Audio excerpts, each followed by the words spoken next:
ابتدا ہے رب جلیل کے بابرکت نام سے جو دلوں کے بھید خوب جانتا ہے۔ دیکھتی آنکھوں سنتے کانوں صابری میاں کا سلام پہنچے۔ ناظرین محترم، آج ہم آپ کو ایک ایسا عمل بتائیں گے کہ جس کے کرنے سے میاں بیوی کی آپس کی محبت میں اضافہ ہوگا۔ ایک شوہر کی اپنی بیوی کے ساتھ اور ایک بیوی کی اپنے شوہر کے ساتھ نہ بنتی ہو تو دونوں میں سے کوئی ایک یہ عمل کر لے تو انشاءاللہ میاں بیوی میں نہ ختم ہونے والی محبت پیدا ہو جائے گی۔ وہ عمل ایسا عمل ہے کہ اگر بیوی گھر کی ناچاکی کا باعث بنتی ہے، شوہر کا خیال نہیں رکھتی، ہر وقت لڑتی ہے، تو یہ عمل کر کے پانی، جوس، شربت یا دودھ پر دم کر کے بیوی کو پلا دے تو اس کے پانی پینے کی دیر ہوگی، اس کی بیوی اسی وقت اس کی مرید بن جائے گی۔ اور اگر شوہر بیوی کا خیال نہیں رکھتا تو انشاءاللہ دونوں میں نہ ختم ہونے والی محبت شروع ہو جائے گی۔ میاں بیوی کا تعلق کوئی کچا دھاگا تو نہیں ہے، یہ بہت بڑا رشتہ ہے۔ اللہ تعالیٰ فرماتے ہیں اور انہوں نے تم سے پکا عہد لیا ہے۔ قرآن مجید نے بیوی کو ساتھی کہا ہے، یہ زندگی بھر کا ساتھ ہے، یہ زندگی بھر کا ساتھ ہوتا ہے۔ میاں بیوی دونوں کو سمجھداری سے کام لینا چاہیے، محبت اور پیار کے ساتھ زندگی گزار کر شیطان کو اس کے اندر دخل اندازی کا موقع ہی نہ دیا جائے۔ آج ہم بیوی کی سائیڈ کا تذکرہ کریں گے۔ جو عورت بھی اپنے خاوند کے لیے سکون کا سبب بنے گی تو وہ ہنسی خوشی زندگی گزارے گی۔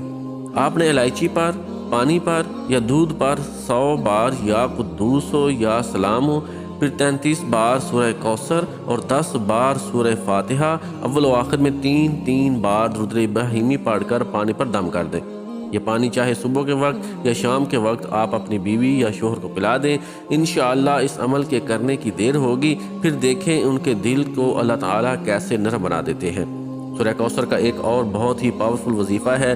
آپ نے یہ وظیفہ صرف 3 دن کرنا ہے۔ صرف 3 دنوں کے اندر اندر آپ کی جو بھی بڑی سے بڑی حاجت ہوگی، جس مقصد کے لیے بھی آپ اس وظیفے کو پڑھو گے، آپ کا وہ مقصد انشاءاللہ 3 دنوں کے اندر اندر پورا ہو جائے گا۔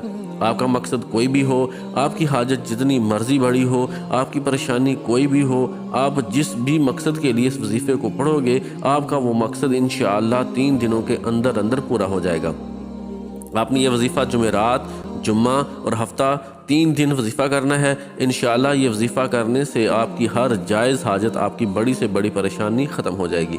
آپ چاہے یہ وظیفہ اپنی شادی کے لیے کر رہے ہوں، آپ کی شادی نہیں ہو رہی، اس کے لیے کر رہے ہوں، آپ کو اس میں بھی کامیابی ملے گی۔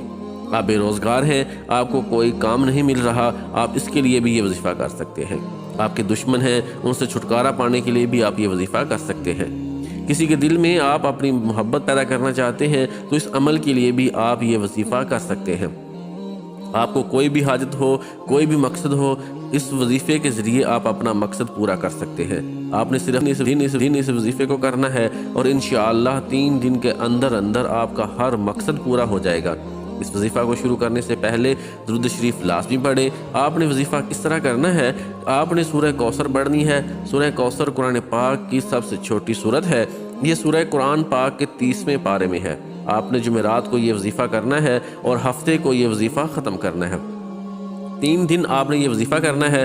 جمعرات کے دن آپ نے نماز فجر کے بعد اول و آخر درود شریف پڑھ لیں اور اس کے بعد آپ 129 دفعہ سورہ کوثر پڑھ لیں۔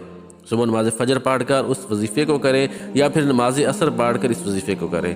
پہلے اول و آخر درود شریف پڑھ لیں، پھر درمیان میں 129 دفعہ سورہ کوثر پڑھ لیں۔ اسی طرح آپ نے نماز عشاء کے بعد اسی طرح روٹین سے آپ یہ وظیفہ کریں گے۔ اسی طرح تینوں دن آپ نے یہ وظیفہ کرنا ہے۔ آپ کی کوئی بھی حاجت ہے، کوئی بھی مقصد ہے، اس کو ذہن میں رکھ کے آپ نے یہ وظیفہ کرنا ہے۔ وظیفہ کرتے وقت پورا دھیان آپ کا وظیفے پر ہونا چاہیے، دل میں کوئی بھی شک نہیں لے کے آنا، پورا دھیان وظیفے پر رکھ کے آپ نے یہ وظیفہ کرنا ہے۔ انشاءاللہ اس وظیفے کو کرنے کے بعد آپ کی اللہ سے مانگی ہر دعا قبول ہوگی۔ اس وظیفے کو پڑھنے کی ہر بھائی بہن کو اجازت ہے، اس کو پڑھنے کی کسی سے بھی اجازت لینے کی ضرورت نہیں، اور صدقہ جاریہ سمجھ کر اس وظیفے کو لازمی شیئر کریں۔ اس کے علاوہ سورہ کوثر کو آپ نوٹ پر دم کر کے جیب میں ڈالیں، انشاءاللہ اس سے آپ کو غیب سے رزق عطا ہوگا۔ اللہ ہم سب کا حامی و ناصر ہو، آمین ثم آمین۔